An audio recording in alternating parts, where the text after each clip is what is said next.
बिस्मिल्लाहिर्रहमानिर्रहीम, अस्सलाम वालेकुम। मैं हूं ईसा नकवी। आज की वीडियो में मैं आपको बताऊंगा तज्ज़िया निगारों की उस बारीक वारदात का जो वो अक्सर डालते हैं और उनको कन्फ्रंट नहीं किया जाता, उनसे इसके हवाले से बात नहीं की जाती, और साथ ही तज़किरा करेंगे कि क्या वाकई सऊदी अरब से कोई बड़ी ख़बर आ चुकी है या अभी आनी है कोई बड़ी ख़बर, उसके हवाले से बात करेंगे। साथ ही एक दो सवाल चल रहे हैं कि शीरी मज़ारी जो कि वफाकी वज़ीर हैं ह्यूमन राइट्स की, वज़ीर आज़म की काबीना में मौजूद हैं, उन्होंने चढ़ाई की है दफ्तर ख़ारजा पे, वज़ीर ख़ारजा शाह महमूद कुरैशी पे। इसकी क्या वजह है और वज़ीर ख़ारजा शाह महमूद कुरैशी के तब्दील होने के जो दावे किए जा रहे हैं कुछ क्वार्टर्स की तरफ से, अब ये बाकायदा जो है वो ख़बरें दी जा रही हैं, इसके ऊपर तबसरे किए जा रहे हैं कि वज़ीर ख़ारजा शाह महमूद कुरैशी की तो छुट्टी होने वाली है। इसमें कितनी सदाकत है? इस वक्त जो है पोजीशन शाह महमूद कुरैशी की, क्या वो वाकई मुतज़लज़ल है या इस पोजीशन जो है ये मज़बूत है? इसके ऊपर बात करेंगे। और आखिर में बात करेंगे जो ओवरसीज़ पाकिस्तानीज़ के हवाले से वज़ीर आज़म इमरान ख़ान ने भी उनका शुक्रिया भी अदा किया, और पाकिस्तान की तारीख़ में जब से पाकिस्तान बना है, पाकिस्तान के ओवरसीज़ पाकिस्तानीज़ बाहर मौजूद हैं, वो फ़ॉरेन रेमिटेंसेस भेजते हैं, तो जो जुलाई 2020 का महीना है, इसमें पाकिस्तान की तारीख़ में सबसे ज़्यादा फ़ॉरेन रेमिटेंसेस जो बैरूनी ज़र मुबादला है डॉलर्स की सूरत में, वो पाकिस्तान भेजा गया, लगभग 2.8 अरब डॉलर की ख़तीर रकम। इसके हवाले से कुछ सवालात हैं, कुछ मेरी इन्फॉर्मेशन है, कुछ चीज़ें, क्योंकि मेरे चैनल के ऊपर 65% जो ऑडियंस है वो पाकिस्तान से बाहर मौजूद है, तो कुछ सवाल हैं जो मैंने आपसे भी करने हैं, उसके ऊपर बिल्कुल वीडियो के आखिर में बात करेंगे। अब आ जाते हैं तज्ज़िया निगारों की बारीक वारदात। और ये बारीक वारदात तकरीबन आपको नज़र आएगा कि हर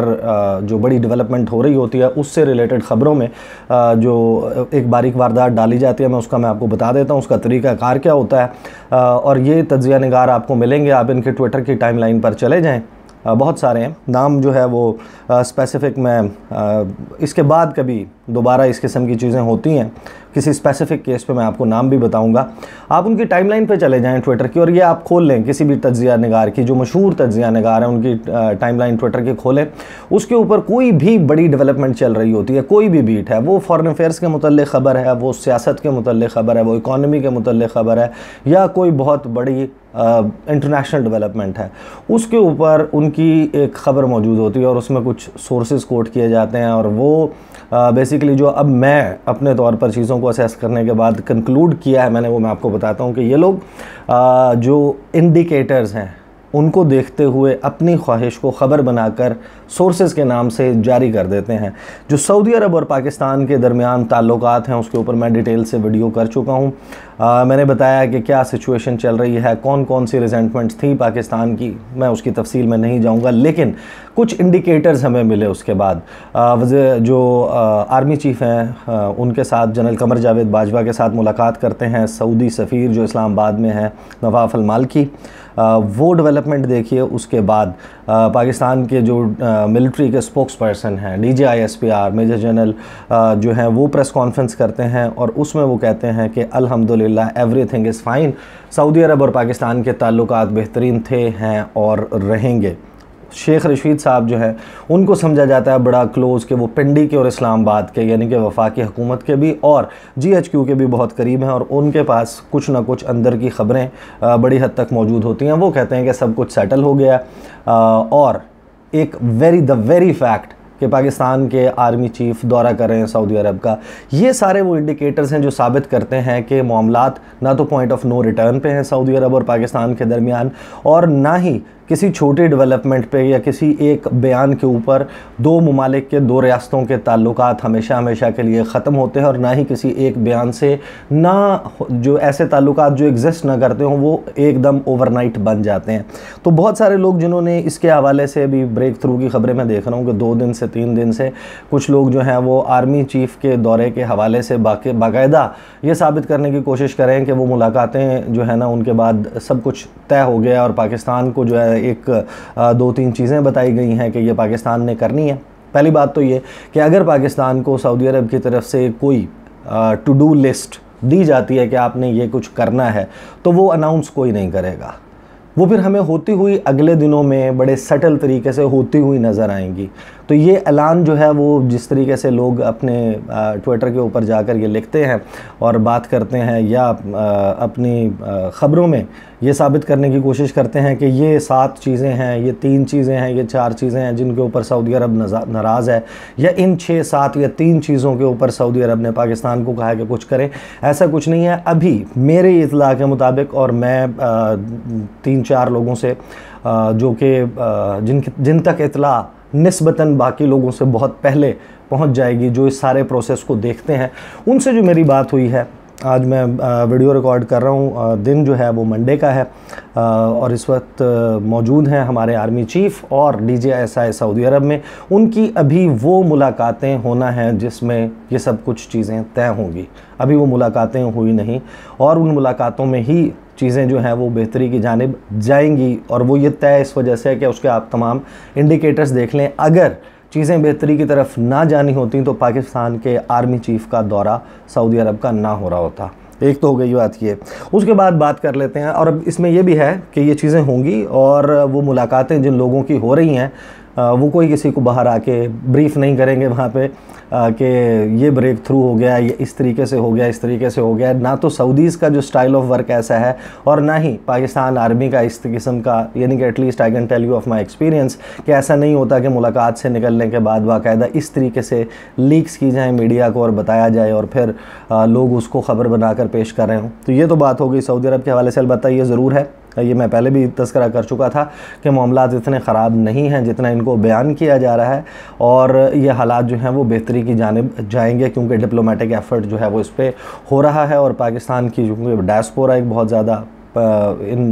गल्फ़ ममालिक में मौजूद है, ख़लीजी ममालिक में मौजूद है, तो ज़ाहिर है कि पाकिस्तान के पास लूज़ करने के लिए, क्योंकि बहुत ज़्यादा है, तो चीज़ें उस तरीके से नहीं हो रही जिस तरीके से उनको पोर्ट्रे किया जा रहा है। ये चीज़ें बेहतर होंगी और सामने आ जाएंगी। अब आगे बात कर लेते हैं कि वज़ीर ख़ारजा साहब के जो शाह महमूद कुरैशी उनके तब्दील होने के हवाले से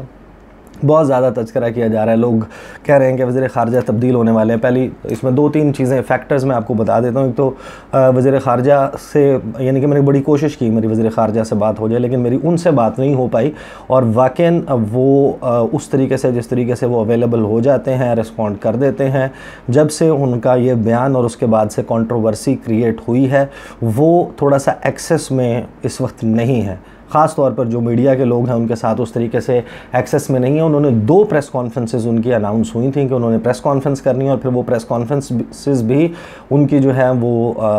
मनसूख कर दी गई। उस प्रेस कॉन्फ्रेंस की मनसूख करने के हवाले से भी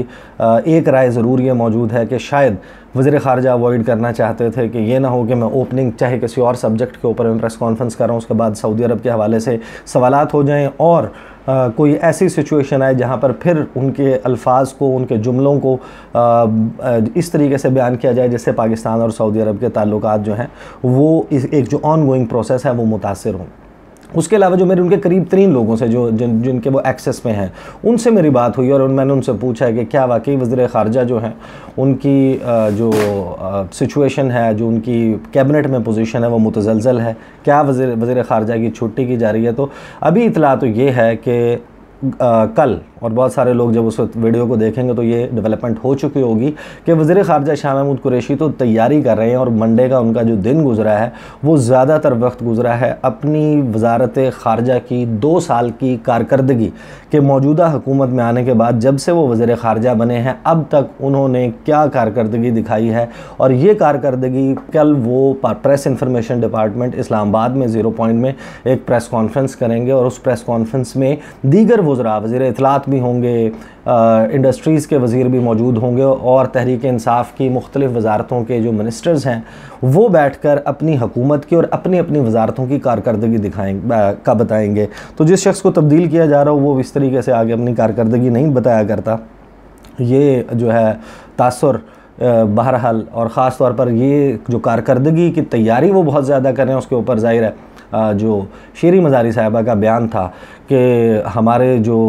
दफ्तर ख़ारजा है वो उसके अफसरान, और नाम लिए बगैर उन्होंने रेफरेंस दिया वज़ीर ख़ारजा का कि सिर्फ़ कलफ़ वाले कपड़े पहनकर 2 पीस 3 पीस पहनकर, टाइयाँ लगाकर टेलीफोन करने से कुछ नहीं होता। जो वज़ीर-ए-आज़म इमरान खान हैं, उनकी जो एफ़र्ट्स थे उसकी वजह से कश्मीर का मसला जो है वो पूरी दुनिया में हाईलाइट हुआ, लेकिन हमारे दफ्तर ख़ारजा ने कुछ नहीं किया। इस बयान के हवाले से मैं आपको बता सकता हूँ कि दफ्तर ख़ारजा के जो अफसरान हैं उनमें बड़ी रिजेंटमेंट है, और एक साहब जो डायरेक्टली डील करते हैं सारे मामले को, कश्मीर इशू को, हिंदुस्तान के हवाले से पॉलिसी को, बड़े सीनियर लेवल के जो हैं वो अफसर हैं, मेरी उनसे भी बात हुई, दीगर अफसरान से भी बात हुई। उनका ये कहना था कि जो पार्लियामेंटेरियंस हैं उनको बारहा मीटिंग्स में कहा जाता है कि आप हमें बताएं ये सब कुछ हम कर रहे हैं, ये हमारी पॉलिसी है कश्मीर के हवाले से, भारत के हवाले से, हमें मज़ीद क्या करना चाहिए। जो पॉलिटिकल गाइडेंस है पार्लियामेंट से वो नहीं दी जाती, कोई एक टेंजिबल वो कहते हैं कि ऐसी तजवीज़ नहीं आती। उस वजह से हम ये सवाल करते हैं कि हमें पार्लियामेंटेरियंस ने कहा हो कि आप इस पॉलिसी को तर्क करके कोई और पॉलिसी अपनाएं, या इसमें किस तरीके से बेहतरी लाई जा सकती है। इस किस्म का काम नहीं होता, सिर्फ तनकीद की जाती है। अब जो श्री मज़ारी साहिबा का बयान है उसमें ऑब्वियसली एक तो श्री मज़ारी जो हैं वो कैबिनेट की मीटिंग्स के हवाले से भी अगर आप बात करें मिनिस्टर से, वो इसी तरीके से रिएक्ट करती हैं जब वो रिएक्ट करती हैं। मुख्तलिफ वज़रा के साथ उनकी इस तरीके की जो है चपकलिश छोटी मोटी वो चलती रहती है, वो बयानात देती हैं। और इवन जो हिस्टोरिकली इनकी जो तहरीक इंसाफ में ट्रैक रिकॉर्ड है, अगर आप उसको भी देखें तो मैंने एक डॉक्यूमेंट्री में भी ये तज़किरा किया था, मैंने बताया था कि श्री मज़ारी वो ख़ातून थी जिनके कहने पर यमन वाली जो करारदाद थी उसमें न्यूट्रल होने का लफ्ज़ डाला गया। श्री मज़ारी जो हैं वो ज़ाहिर है फ़ॉरेन अफेयर्स को बहुत समझती भी हैं, उसके हवाले से वो लिखती भी रही हैं मुख्तलिफ़ अखबारात के लिए, और उनका जो सर्टन एरियाज़ जिनके ऊपर किसी की कमांड होती है, इंटरेस्ट ज़्यादा होता है, तो श्री मज़ारी चाहती भी यही थी कि उनको दफ्तर ख़ारजा का कोई पोर्टफोलियो मिले। खैर वज़ीर-ए-आज़म की अपनी चॉइस होती है कि वो किसको क्या ज़िम्मेदारी देते हैं, लेकिन श्री मज़ारी का जो ये बयान है has not gone down well with people in foreign office, क्योंकि उनको ये लगता है कि श्री मज़ारी ने बिला ज़रूरत बिला वजह तनकीद की है। एक छोटा सा जायज़ा कि हमारे जो दफ्तर ख़ारजा के अफसरान हैं उनके हवाले से और वज़ीर-ए-आज़म के, मैं सब लोगों को बारहा बता चुका हूँ कि काफ़ी अरसा हो गया मुझे भी दफ्तर ख़ारजा को कवर करते हुए। पाकिस्तान की जो इस वक्त पोजीशन है कश्मीर के हवाले से वो कुछ लोगों को ज़रूर कमज़ोर नज़र आती होगी, लेकिन इंटरनेशनली मुझे नहीं याद कि भारत का इतना बुरा इमेज इससे पहले हो। आज से पहले मुझे नहीं याद कि मैंने इंटरनेशनली भारत के हवाले से क्रिटिसाइज़ करते हुए इतने ज़्यादा आर्टिकल्स लिखे गए हों, इतने जगह पर पार्लियामेंट्स पर डिबेट हुई हों और भारत के किरदार के ऊपर सवालात उठाए गए हों। ये फ़र्स्ट टाइम हो रहा है। अब जब वज़ीर-ए-आज़म ख़ुद ये कहते हैं कि हमने पॉलिटिकल स्ट्रगल करनी है कश्मीर के कॉज को सपोर्ट करने के हवाले से, तो पॉलिटिकल स्ट्रगल में अब श्री मज़ारी का क्या मुतालबा है दफ्तर ख़ारजा से, वो तो ज़ाहिर है कि श्री मज़ारी ख़ुद उसका जवाब दे सकती हैं। अलबत्ता जिस चीज़ को मैं समझता हूँ कि जहाँ पर हमारा दफ्तर ख़ारजा थोड़ा सा लैग बिहाइंड करता है, वो मैं आपको बता देता हूँ कि जब आप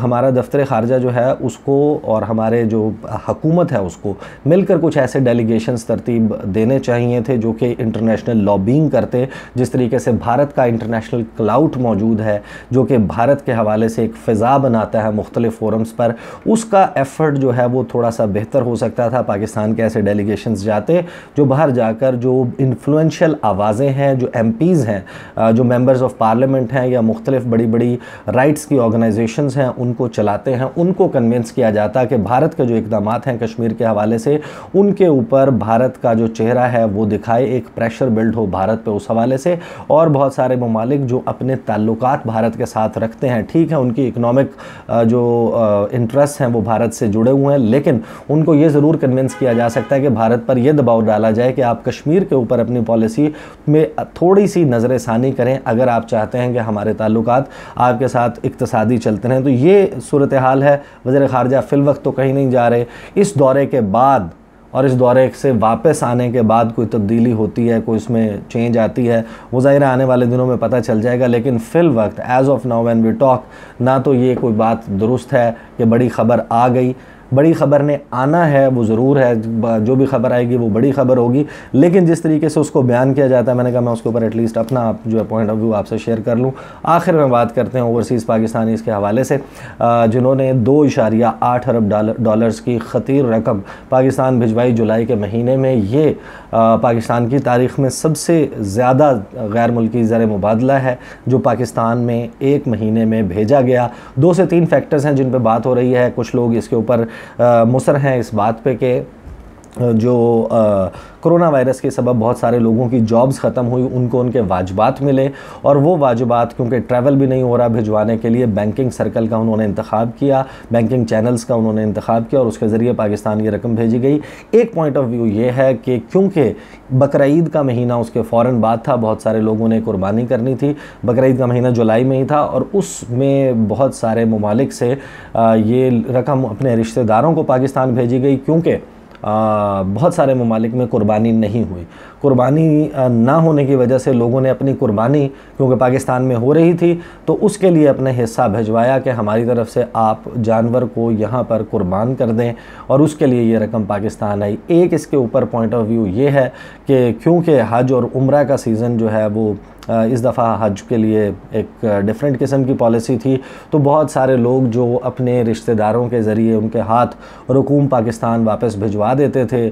जब वो उनके कोई रिश्तेदार कोई जानने वाले हज करने के लिए आते थे। तो इस मरतबा जो है वो क्योंकि नहीं हुआ, पाकिस्तान से लोग नहीं गए सऊदी अरब, और जो पैसे हैं वो फिर उनको भिजवाने पड़े। लेकिन उसके लिए भी अगर वो इंतखाब कर रहे हैं बैंकिंग चैनल्स का, तो that is a different thing. अब इसको या दो किस्म के काम हो रहे हैं। एक ये सारे मैंने आपको बयानात बता दिए, और दूसरी तरफ हुकूमत के से जो करीब लोग हैं वो ये क्लेम कर रहे हैं कि हुकूमत के ऊपर एतमाद का इजहार है जो किया जा रहा है बैरून मुल्क मुकीम पाकिस्तानियों की तरफ से, और बड़ी तादाद में पैसे भेजे जा रहे हैं। ये ट्रेंड अगले 2 से 3 माह में वाज़े होगा कि वाकई जो गैर मुल्की ज़र मुबादला की पाकिस्तान बैंकिंग चैनल्स के ज़रिए तरसील है वो इसी तरीके से होती रहती है या इसमें एकदम दोबारा डिप आता है। तो दोनों चीज़ें जो हैं वो टाइम विल टेल कि एग्जैक्टली कौन कौन से फैक्टर्स हैं, लेकिन ये फैक्टर्स सारे के सारे किसी न किसी हद तक इस सारे मामले पर असरअंदाज ज़रूर हो रहे हैं। अलबत्ता जुलाई ही के महीने में एक अच्छी ख़बर और ये थी कि जो जुलाई का महीना है उसमें पाकिस्तान की एक्सपोर्ट्स उनका फ़िनोमिनल ग्रोथ वो हमें नज़र आई है। आज मैं एक पाकिस्तान के इकोनॉमी के एक बहुत अच्छे रिपोर्टर हैं, मेरे कॉलीग भी रहे हैं, दोस्त हैं, शकील अहमद साहब, उनसे भी मेरी बात हुई। शहबाज राना जो एक्सप्रेस ट्रिब्यून के लिए काम करते हैं और एक्सप्रेस टीवी के ऊपर प्रोग्राम भी करते हैं, वो मेरे क्लास फेलो भी हैं, उनसे भी मेरी बात हुई बड़ी तफसील से। ये दोनों बहुत अच्छे इकोनॉमी के रिपोर्टर हैं। तो एटलीस्ट एक मौक़िफ़ जो है वो जो समझ आया है वो ये कि एटलीस्ट जब आप इसके ऊपर इकोनॉमी पे तबसरा करते हैं, मैं अपने तौर पर मैं आपको बता सकता हूँ कि मैं इकोनॉमी का एक्सपर्ट नहीं हूँ, लेकिन फ़िगर्स ये बताते हैं कि आपको अगर इमरान खान की शक्ल पसंद है या नहीं है, आपकी लाइकिंग जो है मौजूदा हुकूमत के साथ है या नहीं है, ये फ़िगर्स जो हैं ये बहुत डिफरेंट हैं और ये एक अजीब व गरीब किस्म की ग्रोथ की तरफ इशारा कर रहे हैं, बेहतरी की तरफ इशारा कर रहे हैं। ये फ़िगर सस्टेन हो पाते हैं, ये हुकूमत कर पाती है कि नहीं, ये सवाल जो है ये अगले आने वाले चंद माह में तय होगा। अगले वीडियो में आपके साथ मुलाकात होगी। मुझे इजाज़त दीजिए। अल्लाह हाफ़िज़।